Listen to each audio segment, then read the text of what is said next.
Meio à pandemia, com mais de 100 mil mortos, um caso de violência sexual infantil choca o Brasil e desperta polarização.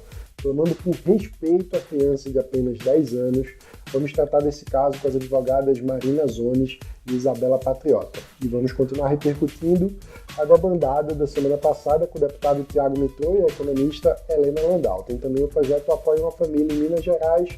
Veja agora o Livro de Notícias.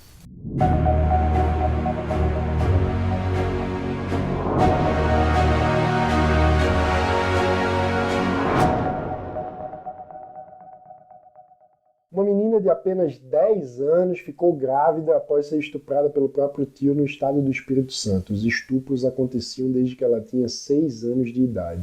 Segundo relatou para assistentes sociais, a menina nunca teve coragem de denunciar os abusos porque também sofria ameaças. Sobre esse caso chocante, vamos ouvir o comentário da advogada e líder livres, Marina Zones. Esse final de semana você já deve ter lido sobre um caso muito triste que virou manchete nacional. Uma menina de 10 anos foi estuprada pelo tio no Espírito Santo. Engravidou dele, apesar de ser tão nova. Foi para o hospital. Teve que entrar na justiça para conseguir o direito de terminar a gravidez. Não conseguiu, porque a decisão judicial demorou a vir e o hospital da cidade dela não quis realizar o procedimento, dizendo que ela já estava numa gravidez muito avançada e ela agora precisou ir para outro estado para tentar terminar a gravidez lá. Esse caso é muito difícil. Primeiro porque ele envolve uma criança e é sempre difícil falar de abuso sexual de menores.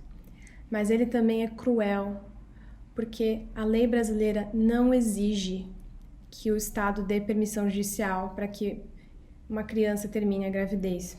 No Brasil, sexo com menores de 14 anos é estupro presumido. Então, no momento que ela apareceu no hospital da cidade dela, grávida com 10 anos de idade, eles sabiam duas coisas. Primeiro, que ela foi estuprada. E segundo, que a gravidez dela colocava ela em risco de vida, que são exatamente os dois casos do Código Penal em que o aborto é permitido no Brasil. O Código Penal não fala em autorização judicial para aborto.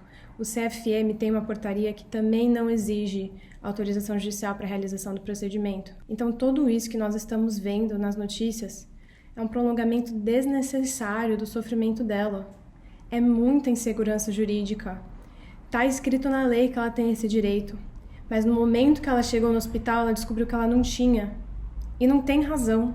O Estado está quebrando as próprias leis para negar a uma criança de 10 anos o direito de não continuar a gravidez, o direito de salvar a vida dela, nesse caso, inclusive. Portanto, nesse caso, não tem nenhuma dúvida que a insegurança jurídica, a ineficiência do Estado brasileiro e a nossa burocracia crônica são apenas uma forma ilegal de prolongar o sofrimento dessa criança. Diante desse caso concreto extremamente delicado, nós nos sentimos obrigados a fazer um apelo. O debate abstrato sobre tratamento legal para o aborto é extremamente complexo, profundamente legítimo e tem lugar e momento adequado para acontecer. Não é na porta do hospital, não é na casa da menina, não é usando a menina como um objeto para a retórica política. No Livres, nós temos uma ampla diversidade de visões sobre o aborto. Eu repito, esse é um tema muito complexo, não cabe simplificação de qualquer ordem, mas, por favor, não usem essa pobre menina como um objeto para os debates abstratos. Não desconsiderem a subjetividade e a vida real de carne e osso de uma menina que já foi tão violentada por praticamente metade da sua vida. Ela não é culpada de nada disso e criar polarização a partir dessa tragédia só aumenta o sofrimento e a dificuldade de superar essas cicatrizes tão difíceis. Essa menina tem que ser protegida em seus direitos e respeitada em sua integridade para que possa ter a oportunidade de deixar para trás esse capítulo tão trágico da sua vida e possa, o máximo possível, se desenvolver para que seja capaz de escrever a sua própria história sem sofrer novas violências, com autonomia, respeito e liberdade. Infelizmente, tem muita gente usando esse caso para fazer proselitismo político e ignorando, inclusive, os preceitos do Estatuto da Criança e do Adolescente. Veja o comentário da diretora de Políticas Públicas do Livres, Isabela Patriota. Em um cenário de completa ausência de empatia, a ativista política extremista e conservadora Sarah Winter viola o Estatuto da Criança e do Adolescente e divulga os dados da criança de 10 anos que por 4 anos foi abusada sexualmente pelo seu tio. Sarah Winter não apenas divulgou o nome e os dados dessa criança de 10 anos, como também divulgou o hospital para o qual ela estava sendo transferida após ter tido de forma muito questionável a interrupção da gravidez negada em um hospital do Espírito Santo. Essa negativa e o vazamento desses dados já estão sendo apurados pelo CNJ, que já pediu explicações ao Hospital do Espírito Santo. Porém, diante de todo esse cenário conturbado e da ausência de empatia da ativista de extrema-direita, não bastassem esses 4 anos de estupro para uma criança de apenas 10 anos, Sarah Winter, ao divulgar o local do hospital no Recife, incitou manifestações contra a interrupção da gravidez dessa criança. Então, essa situação toda gerou um ambiente caótico, já que não apenas compareceram os manifestantes convocados pela Sarah Winter, como também compareceram os manifestantes opositores a Sarah Winter. Então, isso retirou a tranquilidade e a paz que devem existir em frente ao hospital, uma vez que lá não se encontra apenas essa criança, como também outros pacientes. Então, em virtude de todas essas violações cometidas por Sarah Winter, divulgando o nome da criança, divulgando o local onde ela estava internada, cabem as sanções administrativas previstas no artigo 247, parágrafo 1º do Estatuto da Criança e do Adolescente. Após a demandada dos liberais do Ministério da Economia, Bolsonaro voltou a dar sinais contraditórios sobre o compromisso do seu governo com a responsabilidade fiscal. Num dia, garantiu respeito ao teto de gastos. No outro, disse que não era nada demais se o teto fosse descumprido. Em entrevista à Rádio Jovem Pan, Tiago Mitrô comentou essa confusão. É muito preocupante essa volatilidade das opiniões do presidente. A gente sabe há muito tempo que ele não é alguém que prega a responsabilidade fiscal e as ideias liberais com convicção. Ele foi convencido ao longo da sua campanha eleitoral pelo Paulo Guedes e outros liberais que se aproximaram, mas de fato não é uma convicção que ele tem. E isso fica muito claro quando a gente vê de um dia para o outro a opinião do presidente mudar de forma tão repentina e para uma direção completamente oposta. Então, acho que isso fica um alerta para nós do parlamento e para a sociedade brasileira, que a gente não está tranquilo em relação ao compromisso com a responsabilidade fiscal que existe no atual governo. Os próprios presidentes das casas, pelo que falaram, inclusive publicamente na coletiva de antes de ontem, são contrários à flexibilização ou a qualquer fura-teto, e acho que existe também uma pressão política para fazer o presidente fugir dessa ideia. Mas nós também sabemos que existem muitos parlamentares que estão ali favoráveis a uma flexibilização porque enxergam nessa possibilidade de furar o teto uma abertura para poderem ali conseguir mais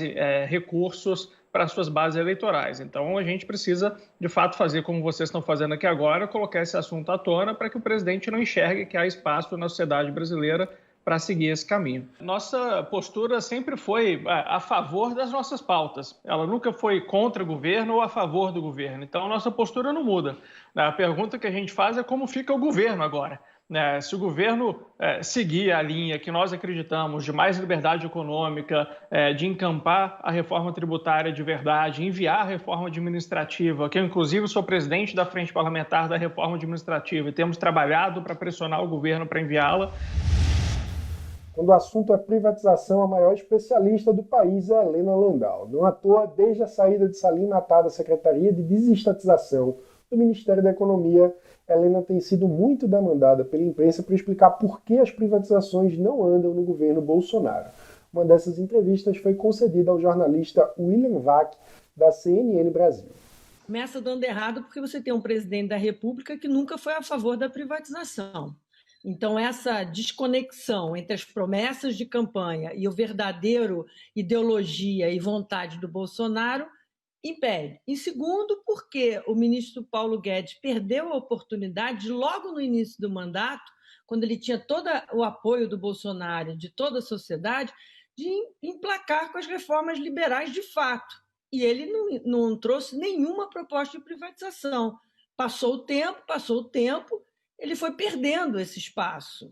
resistência política, resistência de fisiologismo, de corporações, de sindicatos, faz parte. A pessoa que vai para o governo tem que estar preparada para lidar com essa resistência e ter habilidade para superar essas coisas e implementar o seu programa.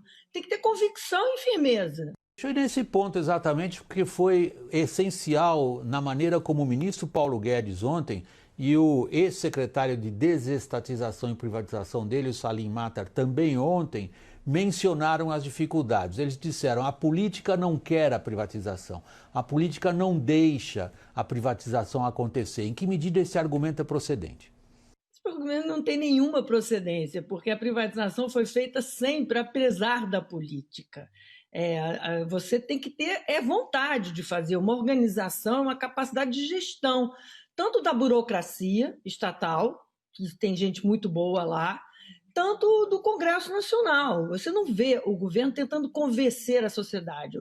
O Guedes e o Salim entraram com uma ideia assim: eu vou dizer o que é bom e todos me obedeçam. Não se faz política dessa maneira. É um erro de fazer isso. Depois, achar que o presidente da República agora tirou o apoio a eles é uma ingenuidade, né? É quase que uma crise anunciada. O Bolsonaro, para quem se lembra, ameaçou fuzilar o Fernando Henrique porque ia privatizar o Vale do Rio Doce. Quer dizer, o Bolsonaro, na realidade, quando fazia as piadas do posto Ipiranga, ele já dizia desde o início: olha, esse assunto não é exatamente meu, não gosto muito disso, deixa lá com o Paulo Guedes. E aí, quando é conveniente, ele usa o Paulo Guedes, quando não é, não usa. Então, o Salim e o Paulo Guedes têm maturidade suficiente para entender que o jogo da política é esse. Eles tinham que estar preparados para enfrentar esse jogo. Ninguém vai para o executivo, ninguém é um ministro com poder desse tamanho se não estiver preparado para o jogo da política. A campanha Adote uma Família, promovida pelo Livre, chegou à fase de entrega em Minas Gerais. Na última sexta-feira, mais de 100 kits com cestas básicas, produtos de limpeza e galões de água foram entregues pelos nossos associados em 3 comunidades da região metropolitana de Belo Horizonte. Nós do Livres agradecemos a todo mundo que doou e compartilhou a ação e também a organização Teto, que nos ajudou a direcionar os materiais para as pessoas que mais precisam. E agora vamos conhecer mais um líder Livres no Rio de Janeiro, o delegado Breno Carnevale. Sou delegado de polícia desde 2023 e acredito que o município deve assumir o maior protagonismo em um serviço essencial, que é a segurança para a proteção da liberdade dos indivíduos e para a criação de ambientes favoráveis de negócio e justamente para que a gente possa resgatar investimentos na nossa cidade do Rio de Janeiro e recuperar a nossa economia. Aceitei a árdua missão de começar, né, o núcleo do zero por aqui e crescendo, fazendo eventos por enquanto online na pandemia e tentar, né, mudar um pouco a mentalidade das pessoas, né, tentar mostrar as ideias de liberdade como elas são benéficas e como elas são éticas. Esse foi o Livre de Notícia de hoje. Não se esqueça, deixa aqui o seu like, se inscreva no canal e ative o sininho para não perder as notificações. Hoje à noite, às 19 horas, no Livres ao Vivo, eu vou estar ao lado do nosso conselheiro Leonardo Regazzini para entrevistar 2 craques da economia brasileira, Marcos Mendes e Marcos Lisboa, também conhecido como Diabo Louro. Vai ser muito legal. Mande sua pergunta e acompanhe com a gente. O Livre de Notícia, como você sabe, de segunda a sexta traz sempre os principais destaques do dia para quem defende a liberdade por inteiro. Obrigado e até a próxima.